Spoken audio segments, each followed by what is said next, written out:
Hello friends, இன்னைக்கு நம்ம பார்க்க போகிறது ஜப்பான் அனிமி சீரிஸான Re Zero starting life in another world season 1 episode 20 தான் இன்னைக்குள்ள வீடியோவில் பார்க்க போகிறோம். உங்களுக்கு இந்த வீடியோ பிடிச்சிருந்தது அப்படின்னா லைக் பண்ணிட்டு அப்படி மறக்காம நம்ம சேனலை சப்ஸ்கிரைப் பண்ணிருங்க. ஏன்னா நிறைய சப்ஸ்கிரைபர்ஸ் இருந்தால் தான் நீங்கள் கேட்குற நியூ ரிலீஸ் அனிமேவை என்னால் போட முடியும். இந்த எபிசோட் சும்மா வேற லெவலில் இருக்கும். சரி வாங்க இன்னைக்குள்ள கதைக்குள்ள போக ஆரம்பிக்கலாம். இன்னைக்கு நம்ம பார்க்க போகிறது Re Zero starting life in another world season 1 episode 20. ஒரு பையன் தனியா ஒரு இடத்துல நடந்து போயிட்டு ஸ்வாட வச்சு பிராக்டிஸ் பண்ணிட்டு இருக்கான். அப்ப அந்த இடத்துல ஒரு பொண்ணு இருக்கா. ஹே பொண்ணு, இந்த இடத்துல ஏன் தனியா இருக்க அப்படின்னு சொல்லிட்டு அவன் கேட்கவும், ஓ அதுவா, அதை பத்தி நீ கவலைப்படாத, கொஞ்சம் இங்க வாயேன் அப்படின்னு சொல்லி கூப்பிடுறான். உடனே பார்த்தா அந்த இடத்துல நிறைய பூக்களா இருக்கு. அப்ப அந்த பொண்ணு அந்த பையன் பாக்குறான். அந்த பொண்ணு ரொம்பவே அழகா தெரியுது அவன் கண்ணுக்கு.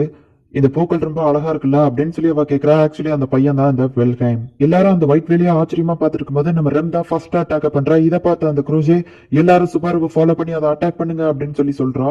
எல்லாரும் அதை அட்டாக் பண்ணிட்டு இருக்கவும் ரெம் வந்துட்டு, சுபாரு உன் கண்ணை முடிக்கோ, அடுத்த அட்டாக் ரொம்பவே பவர்ஃபுல்லா இருக்கும் அப்படின்னு சொன்ன மாதிரியே பார்த்தா அந்த இடத்துல செம வெளிச்சம் வருது. அந்த இடமே பகல் மாதிரி மாறிடுது.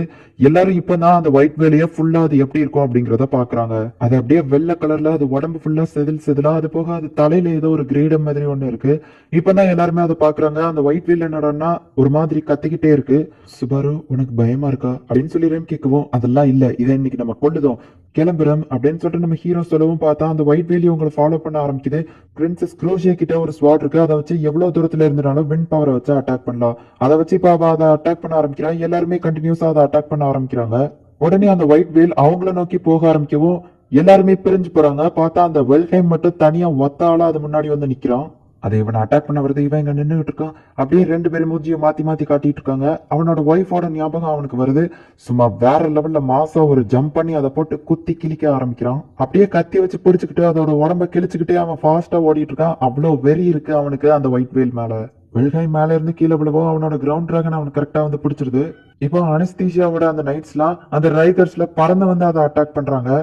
குரூஜே அவளோட பெண்ட் ஸ்வாட வச்சு அட்டாக் பண்ணிட்டு ஃபயர் பண்ணுங்க அப்படின்னு சொல்றா. ஒரு பெரிய பிளாஸ்டே அது மேல நடக்குது. எல்லாருமே அவ்வளவுதான் முடிஞ்சதுன்னு சந்தோஷத்தோட பாத்துட்டு இருந்தா. அது இன்னும் சாகல, ஏன்னா அது இன்னும் பறந்துகிட்டு தான் இருக்கு அப்படின்னு ரம் சொல்றா. அந்த ஒயிட் வேல் இன்னும் சாகாம மேல பறந்துகிட்டே தான் இருக்கு. அனிஸ்தீசியாவோட நைட் வந்துட்டு, இது என்ன பண்ணாலும் சாவாது போலியா, அதனாலதான் இதை லெஜெண்டரின்னு சொல்லியிருக்காங்க அப்படின்னு சொல்லிட்டு ரவுண்ட் 2 ஆரம்பிக்க வேண்டியதான் திரும்பியும் போயிட்டு அட்டாக் பண்ண ஆரம்பிக்கிறாங்க.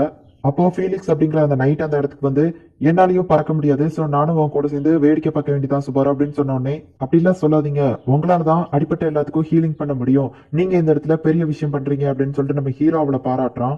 அங்க பார்த்தா அந்த வில்ஹேம் கொலை வரியில தான் இருக்கான். ஸ்வாட பிடிச்சு அப்படியே இழுத்துக்கிட்டே போயிட்டு அதோட கண்ணுல போயிட்டு வெட்டுதான். இப்போ அப்படியே பறந்து வந்து திரும்பவும் அதோட கண்ணை அப்படி மொத்தமா வெட்டி எடுத்து துண்டா கீழே அனுப்புதான். கீழே விழுற அந்த கண்ணை பிடிச்சு குத்தி அப்படி வெற்றி சின்ன மாதிரி காட்டுறான். ஆனா அந்த ஒயிட் வேல் ஒன்றும் அவ்வளவு சாதாரணமான ஆள் கிடையாது. அதோட இன்னொரு கண்ணு அப்படியே ரெட் கலர்ல மாறுது. அதோட பாடியில ஏதோ ஒரு சேஞ்சஸ் நடக்கு. அது உடம்பு எல்லாமே ஏதோ ஒரு கண்ணு மாதிரி ஒண்ணு ஓபன் ஆகுது. இது அப்படியே ஒரு சவுண்டா கத்த ஆரம்பிக்கவும் எல்லாராலையும் அந்த சவுண்டை தாங்கவே முடியல. அப்ப அது உடம்புக்குள்ள இருந்து ஒரு பெரிய ஃபாக் மாதிரி, அதாவது புகைமூட்டை மாதிரி ஒண்ணு வருது. அப்படியே அந்த இடத்தையே டோட்டலா மறைக்க ஆரம்பிக்குது. இப்போ அப்படியே அந்த வில்ஹைமோட பிளாஷ்பேக்கு போகுது. அவன் ஸ்வாட்ஸ் பயிற்சி எடுத்துட்டு இருக்கும்போது, உனக்கு இன்னும் பூக்கள்னா பிடிக்காதா அப்படின்னு சொல்லிட்டு அந்த பொண்ணு கேட்கறா. எனக்கு பிடிக்காது அப்படின்னு சொல்லிட்டு அவன் சொல்றான். இப்போ நம்ம ஹீரோவும் ரெம்மா அந்த இடத்துல இருந்து ஓட ஆரம்பிக்கிறாங்க. பார்த்தா திடீர்னு நிறைய இடத்துல யாரும் இறந்து போற மாதிரி சவுண்ட் பக்கத்துல கேட்டுக்கிட்டே இருக்கு. அப்போ ஒரு புகைய வந்துட்டு இவங்களை அட்டாக் பண்ணுது. ஜஸ்ட் மிஸ்ல அவங்க தப்பிக்கிறாங்க. பிரின்சஸ் குரூஜே அவளோட வின் பவரை வச்சு அங்க இருக்கிற புகைமூட்டத்தை எல்லாம் கொஞ்சம் கிளியர் பண்ணுதா. அப்போ ஒவ்வொரு ஆளுங்களும் என்னோட டீம்ல இவ்வளவு பேர் இறந்து போயிட்டாங்க, இவ்வளவு பேர் இறந்து போயிட்டாங்க அப்படின்னு சொல்லிட்டு இருக்கவும் தான் இப்பதான் அவனுக்கு ஞாபகம் வருது. அந்த ஃபாகை வச்சு அதை அட்டாக் பண்ணா ஒரு ஆள் இருந்ததுக்கான தடையுமே இல்லாம போயிடும் அப்படின்னு சொல்லிட்டு நம்ம ஹீரோ என்ன பண்றதுன்னு யோசிச்சுட்டு இருக்கான். அப்ப வில்ஹேம் வந்து யோசிச்சு பாக்குறான். அந்த பொண்ணு வந்து எதுக்காக நீ இந்த ஸ்வாட் எடுத்த அப்படின்னு கேட்கும்போது, நான் நிறைய மக்களை காப்பாத்தணும் அப்படின்னு சொல்லி அவன் சொல்லியிருப்பான். ஆனா இப்போ இவனால நிறைய பேரை காப்பாற்ற முடியல. இவங்க எல்லாம் பிளான் போடலாம்னு யோசிச்சுட்டு இருக்கும்போது பார்த்தா திடீர்னு ஒரு சவுண்ட் கேக்குது. அந்த சவுண்ட் கேட்ட எல்லாருக்குமே தலைவலி உண்டாகுது. சில பேர் கீழே விழுந்து அவங்களே கொன்னுக்கிடுதாங்க. அவங்களால அந்த சவுண்டை கேட்கவே முடியல. ஆனா சில பேர் நிதானமா தான் இருக்காங்க. நம்ம ரெம்கோ ஒரு மாதிரி முடியாம போகுது. சில பேரால அந்த சவுண்டை தாக்கு பிடிக்க முடிச்சாலுமே நிறைய பேர் அந்த இடத்துல வந்து தாக்கு பிடிக்க முடியாம கஷ்டப்பட்டு இருக்காங்க. அப்ப நம்ம ஹீரோ போய் ஹெல்ப் பண்ண பாக்குறான். ஆனா அவனால முடியல அப்படிங்கவும் ஃபீலிக்ஸ் அந்த இடத்துக்கு வந்து அவங்கள ஹீலிங் பண்ண உடனே சரியாகுறாங்க. நம்ம ஹீரோ சுத்தி பாக்குறான். இப்படியே போனா எல்லாரும் இறந்து போயிருவாங்க, நான் தான் ஏதாச்சும் பண்ணணும் அப்படின்னு சொல்லிட்டு, நான் உங்க எல்லாருக்கும் கொஞ்சம் டைம் வாங்கி தரேன், அதுக்குள்ள எல்லாரும் ஹீலிங் பண்ணி முடிங்க அப்படின்னு குருசே கிட்ட சொல்லிட்டு, ரெம் இப்ப நம்ம ஆபத்தான இடத்துக்கு போறோம் அப்படிங்கவும், பரவாயில்ல நான் கூட வரேன் அப்படின்னு சொல்றா. நான் சாவுல இருந்து அப்படின்னு அவன் சொல்லவும் அவன் மேல அந்த விச்சோட சென்ஸ்மெல் வர ஆரம்பிக்குது. பிரின்சஸ் குரோஷே வந்துட்டு எல்லாரும் சீக்கிரமா ஹீலிங் ஆகுங்க, நமக்கு கொஞ்சம் தான் டைம் இருக்கு அப்படின்னு சொல்றா. எங்க அந்த ஒயிட் வெயில் நம்மள துரத்துலயே நம்ம ஹீரோ பின்னாடி பார்த்துட்டு இருந்தா அது சடனா முன்னாடி வந்து நிக்கவும் ஜஸ்ட் மிஸ்ல நம்ம ரெம் அவளோட மேஜிக் பவரை யூஸ் பண்ணி சைடு திரும்பி தப்பிக்கிறாங்க. இப்போ அது இவங்கள கண்டினியூஸா ஃபாலோ பண்ணிட்டே இருக்கா. அப்பதான் வெல்ஹேம் அதை இன்னும் விடுறதா இல்ல. அதே நேரத்துல மத்தவங்களும் அவங்களுக்கு ஹெல்ப் பண்ணி அதை அட்டாக் பண்ணிக்கிட்டே தான் இருக்காங்க. இந்த சான்ஸை பயன்படுத்தி நம்ம ரெம் சுபாரு எஸ்கேப் ஆகுறாங்க. அது உடம்புல இருந்து வந்துட்டு இருக்கிற அந்த புகை இருக்கிற எல்லாத்தையுமே அவன் வெட்டிதான். இந்த மாபிஸ் தான் என்னோட ஒய்ஃபை கொண்டிருக்குன்னு என்னால நம்பவே முடியல. இது ரொம்பவே ஈஸியா நம்ம அழிச்சிடலாம் போலிய, மாஸ்டர் ஸ்வாட்ஸ்மேனே ஆனா இது கொண்டிருக்கு அப்படின்னு இவங்க பேசிட்டு இருக்கும் போதே பார்த்தா அது மேல நோக்கி போகவும் இவங்க கீழே விழ ஆரம்பிக்கிறாங்க. வில்ஹேம்க்கு அவ்வளவு கொலவரி இருக்கு, கீழே விழுற அந்த செகண்ட் கூட உன்னை சும்மா விட மாட்டேன்னு சொல்லி அதோட ஒரு பார்ட்டை துண்டா வெட்டி எடுத்துருதான்.